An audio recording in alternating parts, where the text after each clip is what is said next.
사랑하는 영락교회 지체들에게 주 안에서 평화 인사를 전합니다. 오늘은 2022년 9월 8일 목요일입니다.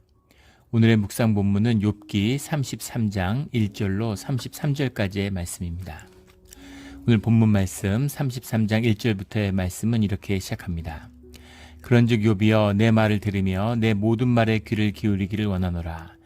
지금 32장부터 시작된 엘리후의 변론이 계속되고 있습니다. 2절에 내가 입을 여니 내 혀가 입에서 말하는구나. 내 마음의 정직함이 곧 내 말이며 내 입술이 아는 바가 진실을 말하느니라.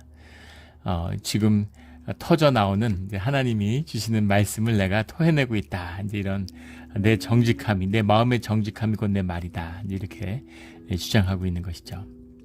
4절에 하나님의 영이 나를 지으셨고 전능자의 기운이 나를 살리시느니라.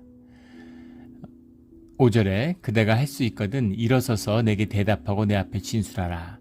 지금 자신의 이야기가 아니라 하나님의 권위를 빌어서 이것은 주님이 나에게 주신 말씀이다. 다시 말해서 주님의 말씀을 선포하는 것이다.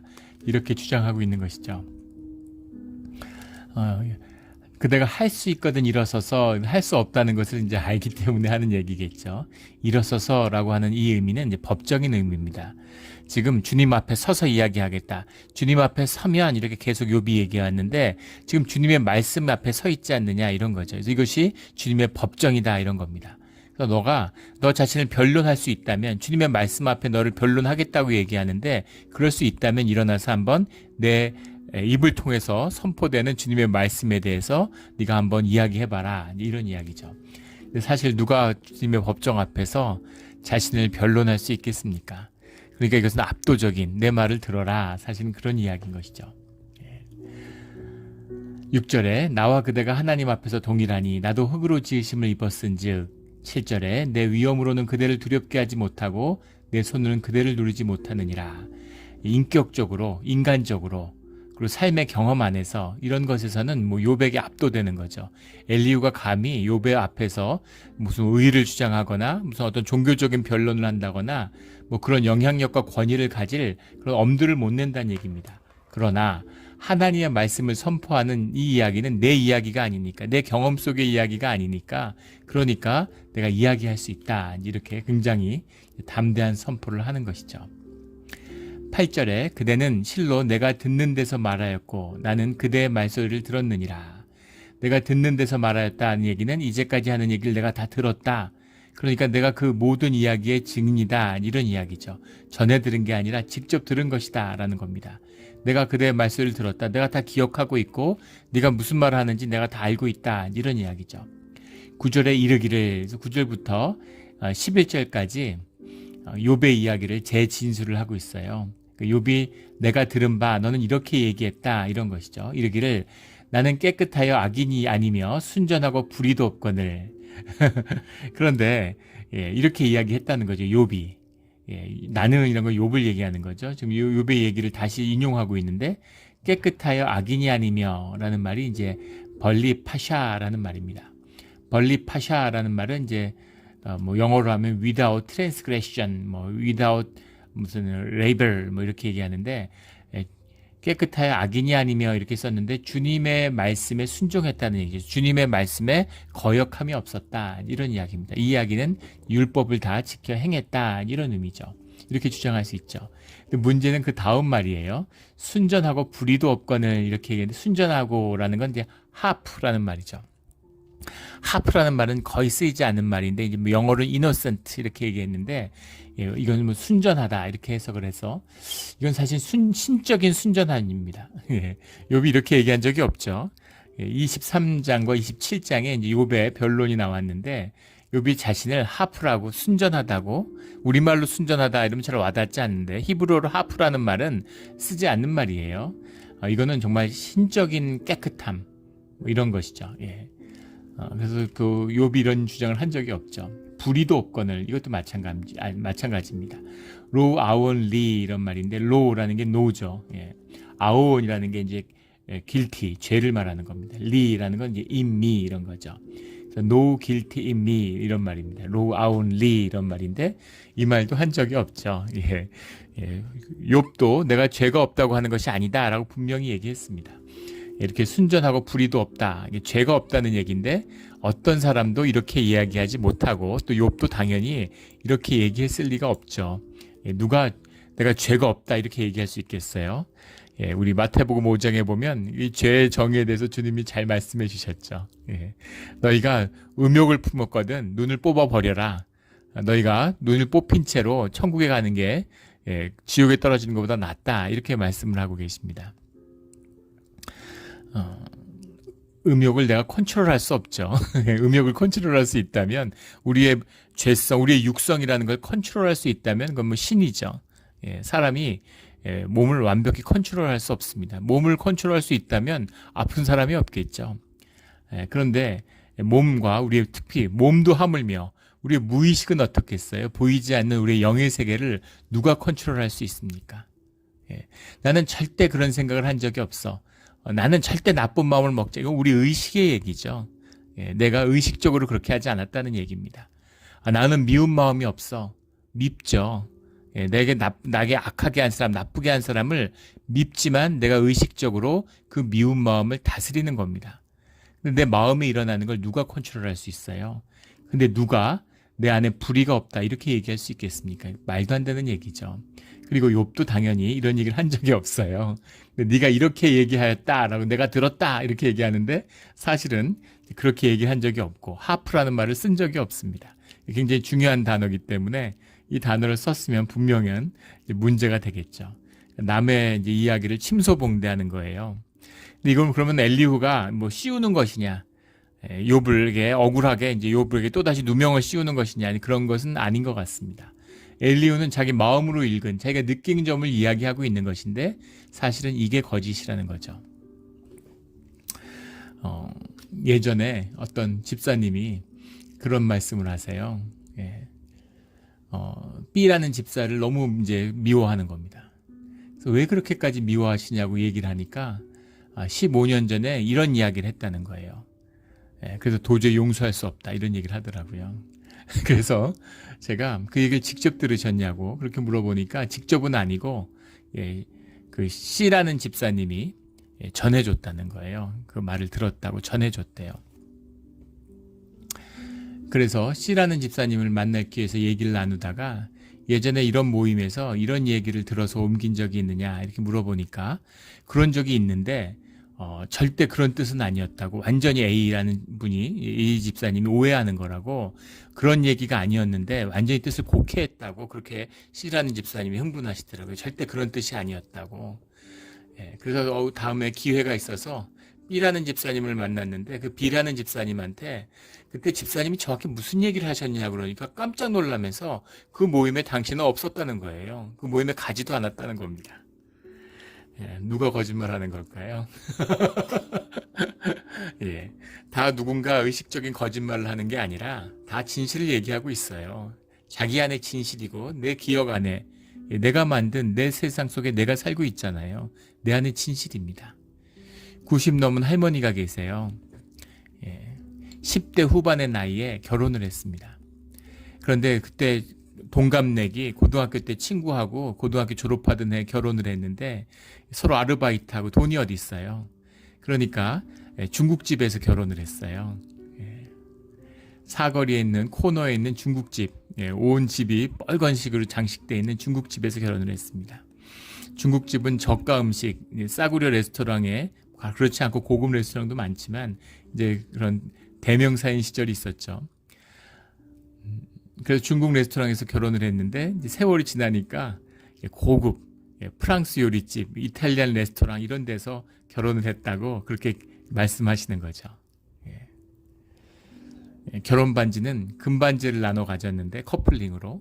그런데 그것은 커플링으로 처음에 연애할 때 나눠 가진 거고 사실은 다이아몬드 반지를 선물로 받았는데 그걸 잊어버린 걸 평생을 먼저 떠난 남편에게 죄스럽고 미안한 마음이 있다 이렇게 얘기하시는 거예요. 악한 마음이 있어서 거짓말하는 것입니까? 그게 아니라 세월이 흐르면서 자기 마음속의 표상들이 자기의 기억을 만드는 거죠. 우리 며칠 전인가요? 우리 한번 우리 두뇌의 구조, 뇌가 어떻게 의식이 우리 기억을 재생하는가, 우리의 이미지를 재생하는가 하는 걸 한번 나눈 적이 있죠. 그것처럼 내가 만들어낸 내 기억 속에 분명히 내가 본 내 진실인 것입니다. 역사적으로 유명한 사건이 있죠. 심리학 책 같은 데, 교과서 같은 데 보면 많이 나오는 사건입니다. 미국에서 있었던 사건인데 한 그 중년의 여성이 어린 시절에 자기가 봤던 한 기억을 심리치료를 받다가 최면 치료를 받다가 무의식 속에서 떠올려요. 그래서 아버지가 침대 매트리스를 차에 실는 것을 본 그 기억을 이야기하는 겁니다. 근데 그게 충격을 불러일으켰던 것은 그 아버지가 살인 용의자였다는 거예요. 오래전에. 그래서 무혐의를 받고 풀려났는데 납치된 한 젊은 여자를 납치해서 감금하고 있었다가 살해해서 버렸다는 혐의를 받았는데 결국 증거 부족으로 풀려났죠. 그런데 그 매트리스가 그래서 혈흔이 발견됐든가 뭐 그랬어요. 그런데 그 매트리스와 그 이제 살인 용의자를 연결시킬 수가 없던 거죠. 근데 그 매트리스를 실는 것을 딸이 봤다고 하니까 그게 이제 살인범의 이걸 풀어주는 이제 증거가 된 겁니다. 그래서 다시 구속이 되고 그 아버지가 그리고 재판이 다시 시작됐어요. 그런데 그 봤던 매트리스와 집의 매트리스 그 기억들을 생생하게 기록했는데 결과적으로는 그 본인이 본 자기 집에 있는 매트리스는 그 차에 들어가지 않는다는 사실이 이제 밝혀졌습니다. 그래서 더 큰 충격을 준 거죠. 무슨 충격이었냐면 사람의 기억, 사람의 인지가 어떤 식으로 왜곡될 수 있는가에 대한 중요한 증거가 된 겁니다. 의식적인 게 아니라 무의식적인 것, 내 안에 있는 기억조차도 다 왜곡된다는 거예요. 내 기억, 내가 분명히 봤어, 내가 분명히 들었어, 다 거짓이라는 겁니다. 이게 인간의 거짓이에요. 그래서 인간이 겸허해야 되는 겁니다. 겸손해야 돼요. 틀림없어. 내가 들었어. 다 거짓말입니다. 틀림없이 들었죠.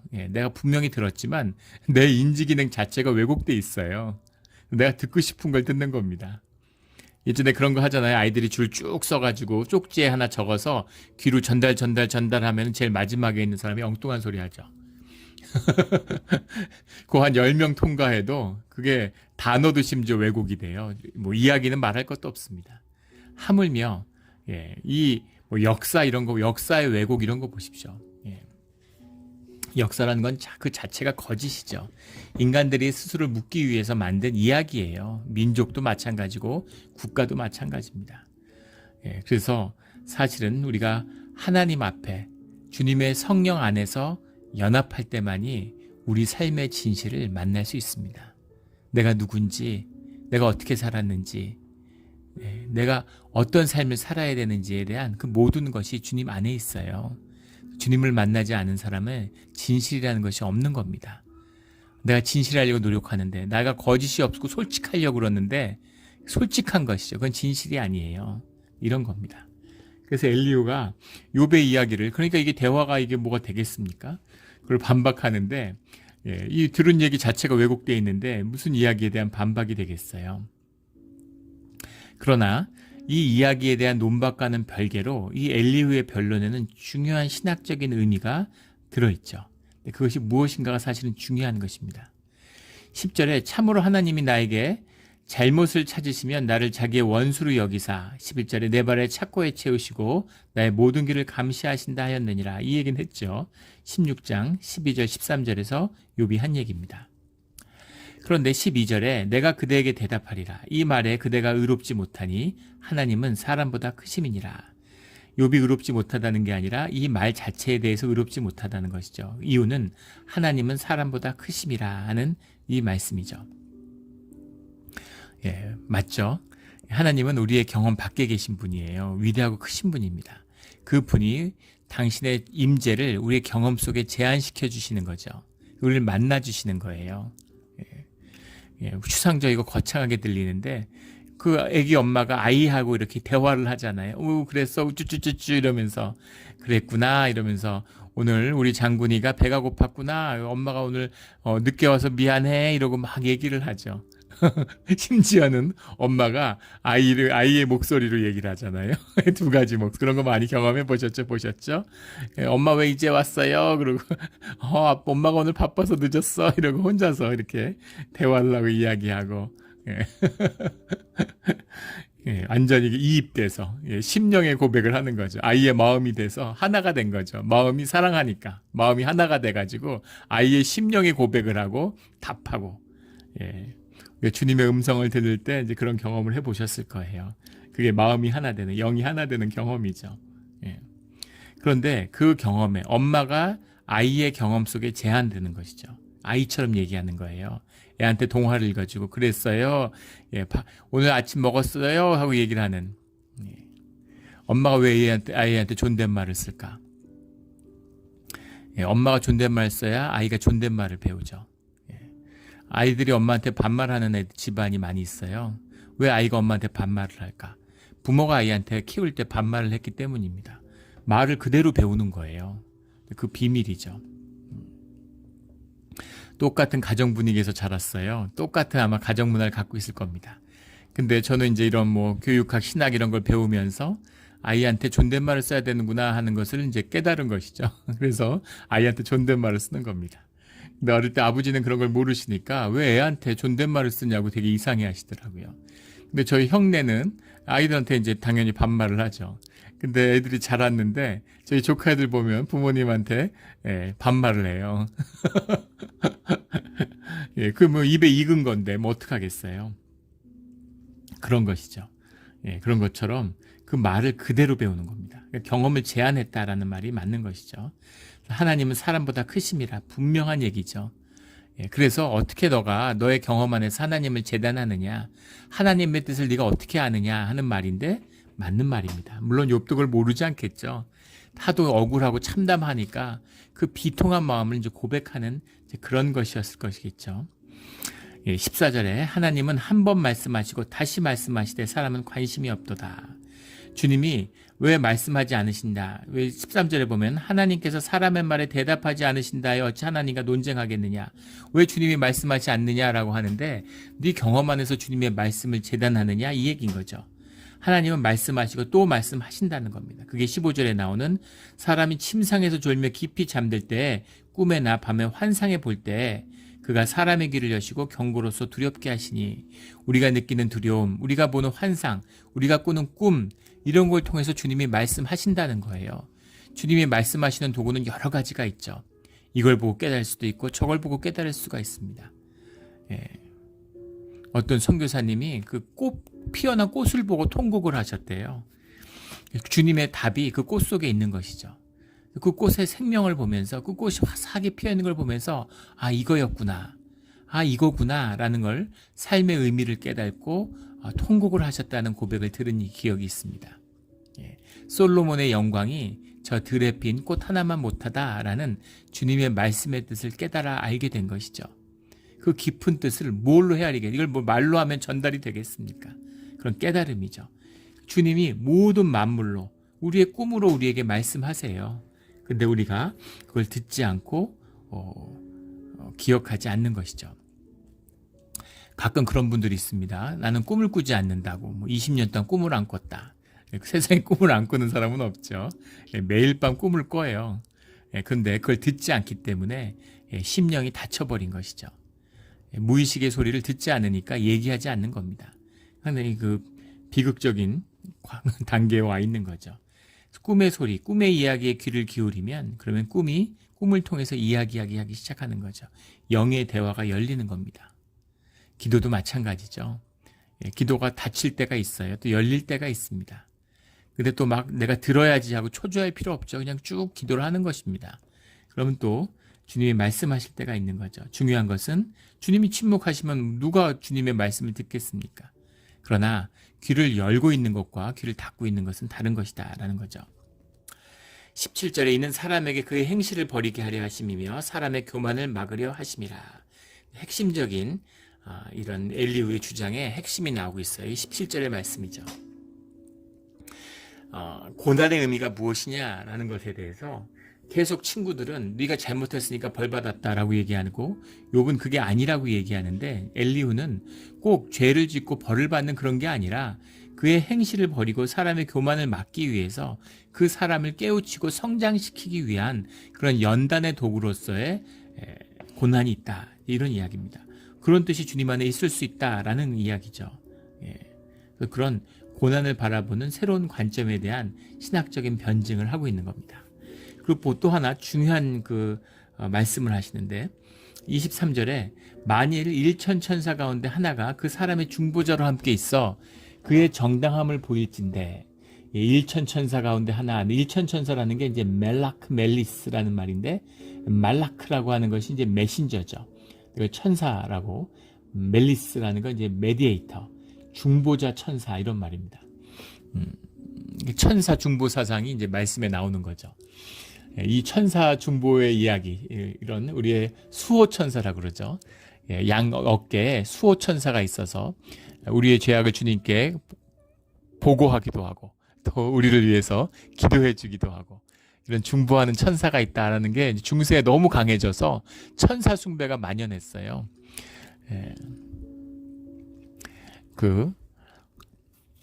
이제 16세기 이럴 때 세워진 이제 프란시스칸 선교사들이 세운 그런 이제 교회들이 있잖아요. 성당들이.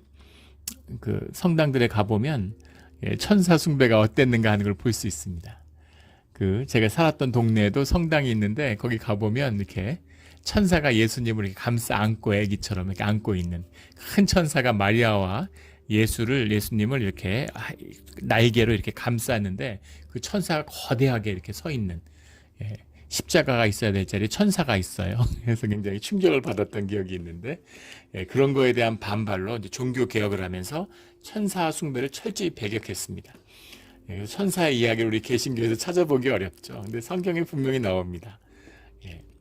근데 여기서 중요한 건 천사가 있다 없다. 이제 천사 사상을 쭉 이제 가톨릭에서 빌드업해서 천사장이 있고 저런 천사들의 위계에 대한 굉장히 방대한 이런 지식들이 있어요. 그런데 이제 그런 의미가 아니라 본질은 무엇이냐면은 중보자라는 말라크에 있는 게 아니라 멜리스에 있는 거죠. 중보자가 너희 가운데 있다라는 겁니다. 중보가 있어서 중보자가 있어야 그래야 주님 앞에 나아갈 수 있다는 것이죠. 그 중보자를 통해서 그 정당함을 증명할 수 있다는 겁니다. 그 뜻이 뭐냐면 24절에 나오는 24절의 말씀도 굉장히 신학적으로 중요한 말씀이죠. 하나님이 그 사람을 불쌍히 여기사 그를 건져서 구덩이에 내려가지 않게 하라. 내가 대속물을 얻었다 하시리라. 바로 이것입니다. 하나는 불쌍히 여기사라는 주님의 긍휼이죠. 왜 우리를 주님이 구속해 주셨을까? 왜 나일까? Why me? 이러는 거죠. 왜 나 같은 인간을? 그 답을 하나만 찾으라면 불쌍히 여기신 겁니다. 이거 하나예요. 불쌍해서 그런 겁니다. 불쌍해서 도와주시는 거죠. 불쌍히 여기사.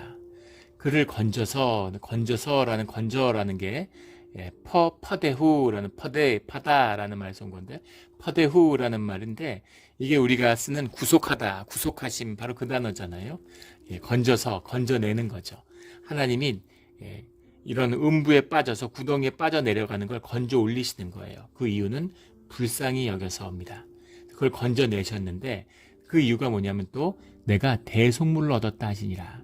불쌍하다고 해서 다 건져주시는 게 아니라 대속물이 있어야 되는 거죠. 코페르라는 것이 카피르에서 왔죠. 화해하다, 무슨 대속하다 이런 의미잖아요.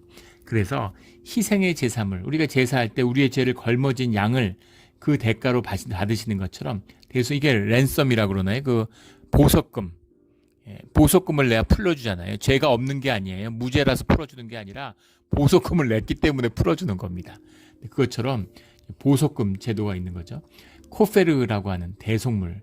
이게 아시아하고는 법적인 좀 전통이 달라가지고 미국 같은 데는 이 보석금 제도가 굉장히 발달해 있죠. 이 코페르라고 하는 기독교 문명의 유산입니다. 사실은 불쌍히 여기사 그를 건져서 대속물을 얻었다 하시냐. 대속물이 있기 때문에 그 긍휼한 마음에 그 대속물을 받아주셔서 우리를 구속해 주셨다는 겁니다. 그래서 우리가 죄사함을 받고 우리가 용서를 받고 구속받는 건 주님의 긍휼과 자비와 대속의 은혜 때문이다. 이건 얘기죠. 누가 의로워서 주님의 구원을 받느냐? 누가 주님의 징계와 심판을 피할 수 있느냐? 이런 정말 핵심적인 구원의 사상을 선포하고 있는 것입니다. 그래서 그런 주님의 은혜를 받는 자들은 25절부터 27절에 나오는 삶의 회복을 노래하고 있어요. 이것이 19절부터 22절에 나오는 고통의 뼈가의 징계를 받고 음식을 안 먹게 되고 살은 파리해지고 보이지 않고 뼈가 드러나고 그런 마음은 구덩이에 빠지고 이런 고통 속에서 대칭이 되는 하나님의 구속의 은혜를 입은 자들은 살이 청년보다 부러워지고 젊음을 회복하고 그 기쁨을 기뻐 외치고 주님과의 관계, 사람들의 관계, 우리의 건강 이런 모든 것이 다 회복된다. 이제 이런 이야기인 것이죠. 그런 고백, 이런 삶의 전환, 이런 삶의 구원, 이 모든 것은 대속의 은혜다. 이게 십자가지 않습니까? 우리가 십자가의 보혈이 있기 때문에 우리가 정말 무익하고 우리가 정말 죄 중에 있지만 죄 중에 태어나서 죄 가운데 자라고 우리가 우리의 삶의 모든 것이 다 거짓이지만 주님의 보혈의 은혜로 주님 앞에 나아갈 수 있고 또 오늘 하루를 당당하게 살아갈 수 있는 것이죠. 이 주님의 의죠.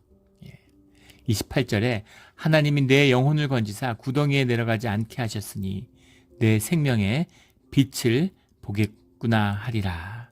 생명의 빛, 우리 생명의 근원, 그것을 더하시는 분은 주님이시다라는 거죠. 그래서 29절에 실로 하나님이 사람에게 이 모든 일을 제3행하시는, 원문은 2번 또는 3번인데 우리가 제2, 제3 이렇게 얘기하니까 제3행하심은 그 일을 2번, 3번 하시는 그 이유는 그 고난 가운데 회복시키시고 또 고난 가운데 회복시키는 일을 반복하시는 이유는 30절에 그들의 영혼을 구덩이에서 이끌어 생명의 빛을 그들에게 비추려 하심이니라. 생명의 빛을 그들에게 비추려 하심이니라. 주님이 생명을 주시는 구원의 뜻으로 이렇게 인도하시는 것이다 라는 겁니다. 부유할 때도 있고 가난할 때도 있고 어려움을 경험하면서 우리 한국에서 섬겼던 교회 한 집사님이 이제 사업적으로 굉장히 성공을 하셨어요. 굉장히 어려운 일도 많이 겪으셨습니다. 진짜 어려울 때도 있었고 굉장히 이제 유복한 이제 그런 걸 경험하실 때도 있는데 그런 걸 몇 차례 경험하시고 이 돈이 내게 아니구나. 모든 것이 주님의 은혜구나 하는 것. 그 예전에도 주님의 은혜고 주님이 주시고 주님 거라고 얘기했지만 사실은 돈을 좋아하고 돈이 내 거구나라는 마음이 있었구나라는 것을 잃었다 얻었다를 반복하면서 깨닫게 되셨다 그러더라고요. 그래서 이게 아무것도 아닌 걸 알고 있다고 막 그렇게 좋지도 않고 왜냐하면 언제까지 내 것이 아닌 걸 알았기 때문에 또 없다고 또 낙심하거나 절망하지도 않고 그런 삶의 자유를 얻었다 이런 고백을 들은 일이 있습니다. 그런 것이죠. 사실은 우리 삶의 모든 것은 잠깐 스쳐 지나가는 다 과정이죠. 잠깐 스쳐 지나간다고 해서 의미 없거나 그것이 필요 없다는 의미가 아닙니다. 소중하고 의미 있는 것이죠. 그러나 영원한 거나 본질적인 것은 아니라는 겁니다. 그래서 모든 것의 본질이 삶에 보다 중요한 것이 있다. 나에게 여러 가지 선택의 옵션이 있죠. 그 중에 소중한 것들이 많이 있어요. 그러나 그것보다 가장 소중한 것이 주님이라는 사실을, 그것을 우리가 깨달아 몸으로 알아 사는 것, 이것이 구원의 소망이고 주님을 향해 가는 길이다라는 것이죠. 오늘 핵심적인 대속물을 얻었다 하시리라 하는 그 대속물, 주님의 은혜, 우리의 구원을 위해서 주님이 당신의 몸을 십자가에 내어주신 겁니다. 이 대속의 은혜를, 이 보혈의 은혜를 꼭 붙들고 놓치지 않는, 늘 죄 가운데 십자가만이 우리의 구원이심을 기억하는 오늘 하루의 삶이 되기를 주의 이름으로 축원합니다. 아멘. 기도드리겠습니다. 하나님 아버지 감사합니다. 우리가 주님의 뜻에 따라 열심히 살려고, 경건하려고, 거룩하려고 노력하는데 우리의 거짓된 마음에는 조금만 거룩해지면, 조금만 경건해지면 내가 의로워진 것 같은 거짓의가 내 숨을 채우는 것을 경험하게 됩니다. 주님, 매일 늘 십자가의 나를 못 받고 주님의 진실을 사는, 주님의 진실을 만나는 그런 우리의 삶의 자리가 오늘 하루가 되게 하여 주시옵소서. 감사하며 예수 그리스도의 이름으로 기도드렸습니다.